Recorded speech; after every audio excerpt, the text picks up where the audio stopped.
Don't get out. You can wait for me here. If you insist on doing this, then I'm coming with you. No, I'll go in alone. If I had the power, I'd forbid it. But you don't have that power.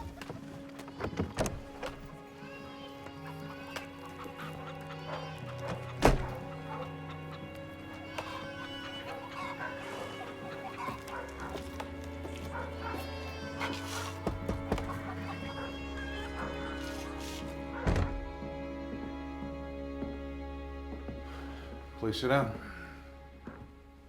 Thank you. Surprised you'd come here. Why not? You came to my house? And now, I hope we can find a way out of this situation. We cannot offer you the hospitality you showed my husband, Mr. Russell, but perhaps you'll have some coffee. Thank you. You're very kind. I know you're a proud man, and I do not hold it against you.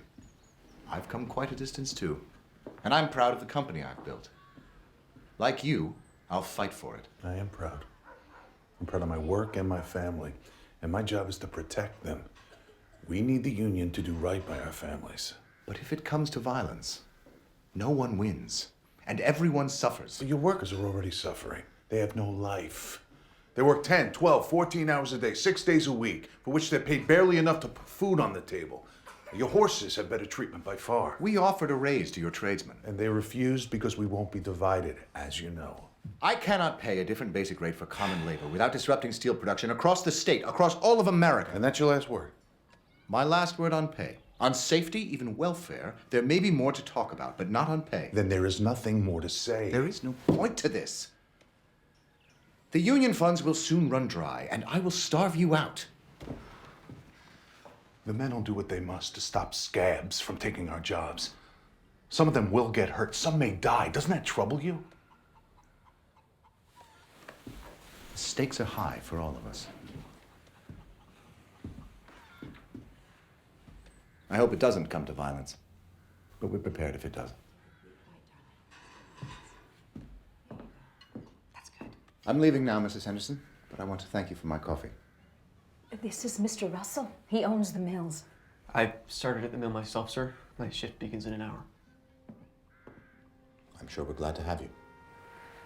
I hope you find a way to settle things, sir, for all our sakes. I'm afraid I have not been able to persuade your husband. He only tries to do his best.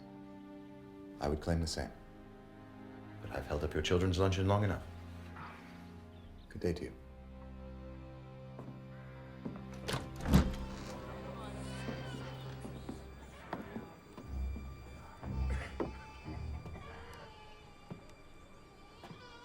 Strike affects the whole town. My mills employ the whole town. Exactly. We don't have a choice. We have to work to survive. Which is why you've made your son work in a place where he's treated worse than a horse. This fight is for all our sons to have something better. I see. Well, thank you for your hospitality.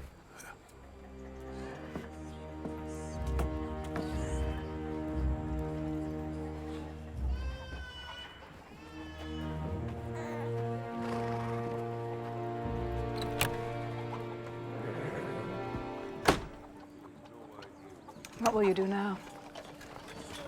What can I do? Bring them out on strike. May God help us all.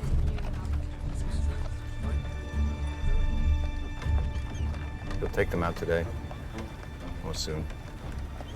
He has nothing to gain by giving us more time to prepare. I'll cable the governor and make sure of our new workforce. His wife was there, and his children. I'm surprised they were not at school. Is there a school? I neither know nor care.